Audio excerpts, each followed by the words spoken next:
આમાં ખબર પડી ગઈ.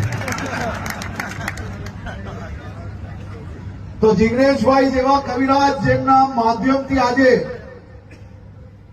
તમારા મારામાં અને સૌ લોકોમાં જેમના સ્વરથી જે અનુભૂતિ થતી હતી તે બદલ હું આપને ખૂબ ખૂબ અભિનંદન આપું છું.